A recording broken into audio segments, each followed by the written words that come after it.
Hey everyone, Gary Smith here and welcome to the Storm Count. It's been a long 7 months since I last did a video for you guys and I've really missed doing this. It's just my life has been a hassle recently and I've never really been that good at keeping to schedules. But my life has improved a lot recently. One of the big reasons actually I haven't been able to do videos is due to moving a lot with my new work. My work's static. It's just being able to find somewhere permanent in London's been difficult. I now have a permanent place, good internet, and I love my work. And because of that, I feel less depressed, I'm less anxious, less issues, so I'm more willing and confident to sit in front of the camera and make these videos.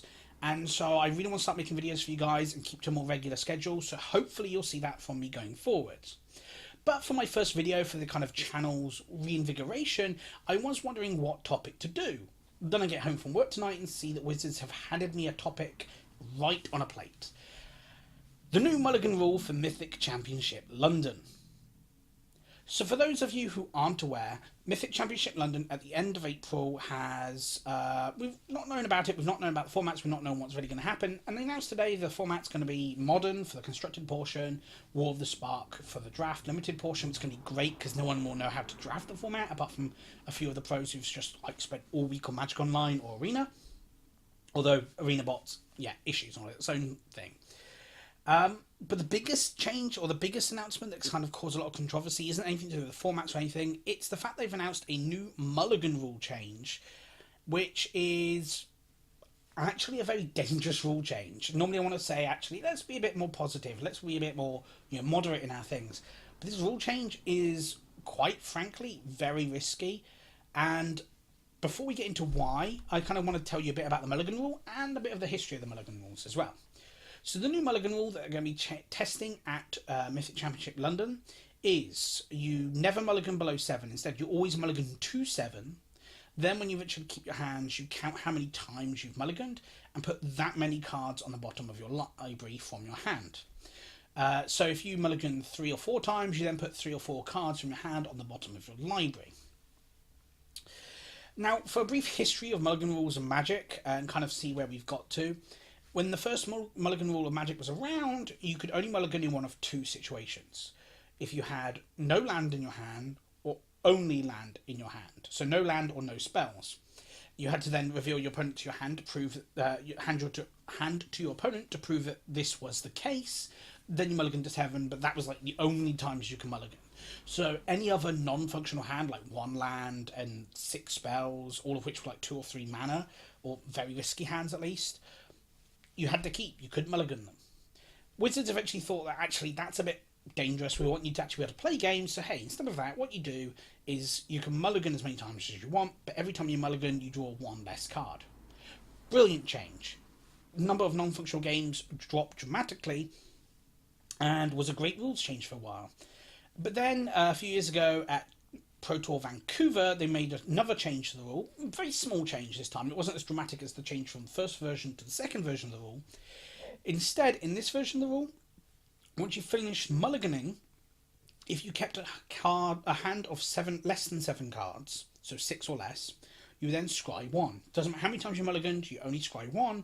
But again, that further reduced the number of non-functional games because it meant that if you like scried 5 and only hit 1 land, you could maybe risk keeping that 1 land hand, knowing that you could scry 1, or a 6-card 1 land hand, knowing you could scry 1, and potentially just draw out of it 1 turn earlier, which might keep you in the game, especially in the format like Limited. Now the new one is such a dramatic change. It's almost as dramatic as the first version to the second version, except that dramatic change made sense because it was ridiculous that you could only mulligan in a situation where obviously you could have no game, but there were so many other situations where you couldn't have a game. This rule, however, the big problem is it doesn't just reduce non-games, which obviously is the whole purpose of this rule and why they're doing it, but is rather a benefit to linear combo decks, especially in the format like Modern, which is the format of the Pro Tour, or Mythic Championship. Now obviously this is kind of the best way to test it in public, is, well, if pros can break the format with the mulligan rule, then they just won't implement it. It's obviously dangerous. But my biggest problem with this is that Wizards when they changed to the Vancouver mulligan rule, Scry 1, they did talk about how they kind of tested this, put X, draw up to 7, put X cards down the bottom of your library, or shuffle them back into your library, and found that it did two big problems.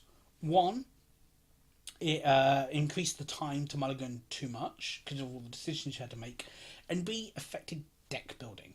The fact that the mulligan rule just changed how you built decks because of how consistent or how big changes you made were issues. Actually, it did also break a third rule of making sideboarding cards too easy to access.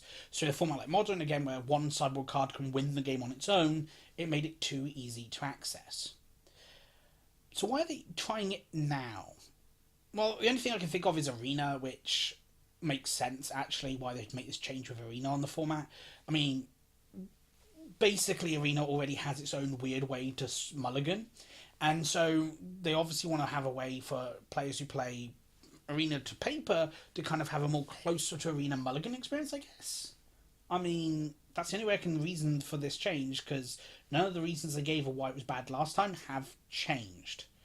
Right? In fact, if you want some numbers, someone on the Reddit post, and I'll try and link to that post below, proved that if you have 4 Leyline of the Void in your sideboard and side them in, and you're willing to mulligan to 1 against decks like Dredge to hit the Leyline of the Void, your odds of not hitting Leyline of the Void in that situation are less than 1%. That is insane. The fact that you're basically, if I'm playing Dredge in game 2, my opponent is almost guaranteed to have Graveyard Hate in a way before where maybe I could dodge it.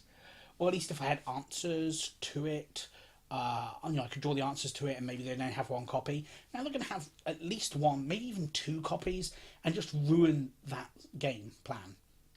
Okay, maybe Dredge is a bad example. People don't really like Dredge. It's often felt as unfair. But I don't think just because it's unfair or a unique strategy that the hate should be so easy to hit. That's a big issue. The other issue is it makes other decks too consistent. Like I say, they said it affected deck design in Constructed. And while this is Modern, where it's kind of ramped to oblivion because of how powerful the cards are, you're going to see this effect in Standard. The decks before this rule and after this rule are going to change dramatically. Or subtly maybe, but there'll still be changes. A deck example I want to give you actually is Tron. Right? Tron is already a deck that basically, if you play the green version at least, tries to play as many ways to hit Tron as possible. Obviously you've got 4 of each Tron land, but you've also got 4 Sylvan Scrying, 4 Expedition Map, and 4 Ancient Stirrings. All of which are big ways to actually hit these lands. You also then have all the Cantripy rocks to try and get you through your deck as quickly as possible, hit green mana to cast the green spells, and play as many colourless lands as possible, and all those kind of things.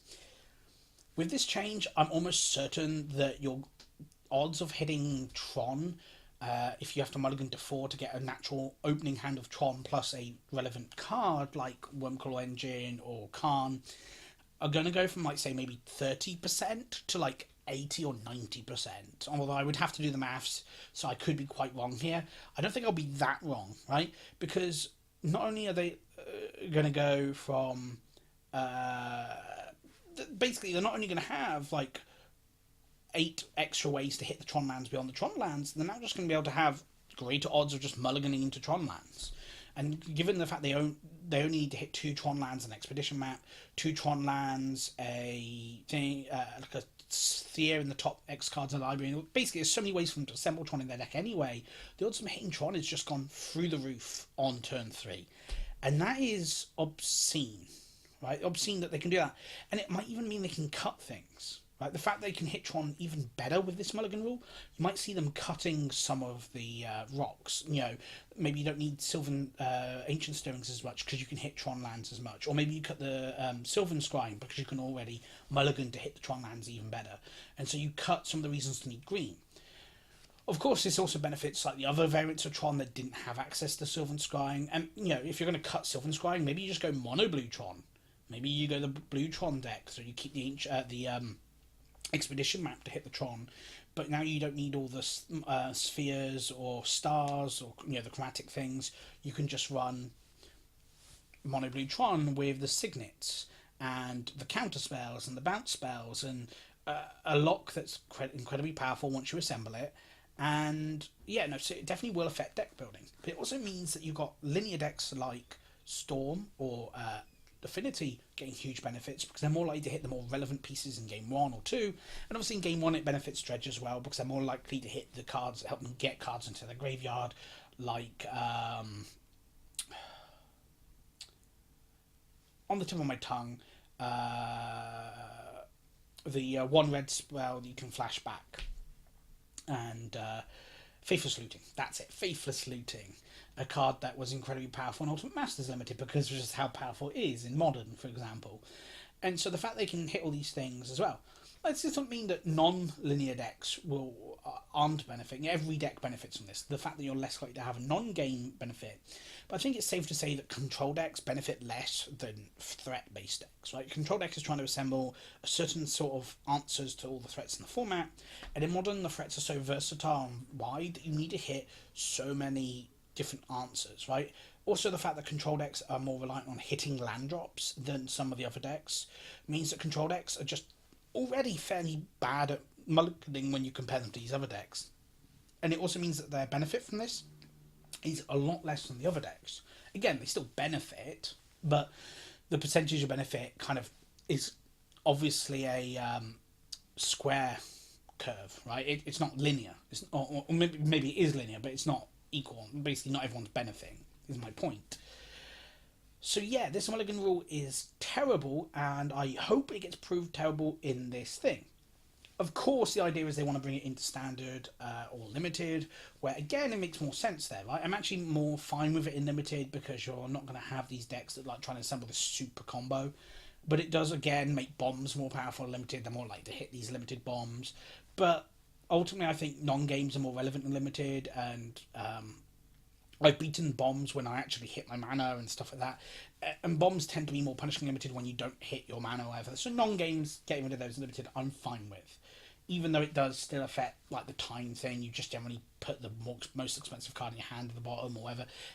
It can make a lot of decision making a little bit more complicated, so maybe it's difficult or time consuming, I guess, would be a reason against it. But yeah, I think that's pretty much all the reasons why this rule is terrible.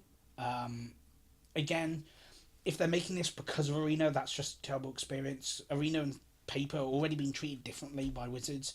I don't know why you need to just make Paper worse to benefit Arena players who, quite frankly, probably won't even jump into Paper. And if they do, they probably want to jump into Paper because it's Paper magic. It's amazing. It's awesome, right?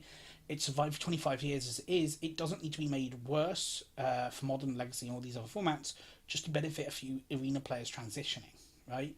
So, who knows? I could be wrong. And I hope I'm wrong. That's the thing, I hope I'm wrong, because Magic's such a great game, I hope I'm wrong, along with all these other players who think this rule is absurd and broken. All I can say, though, is, with this rule in effect, I'll be darned if I make it to Mythic Championship London and don't play Storm. I mean, I could play Tron, but I'll probably end up playing Storm if I qualify this weekend at the last qualifier that I have access to. But we'll see. Probably won't qualify, so it's probably a moot point, but hey!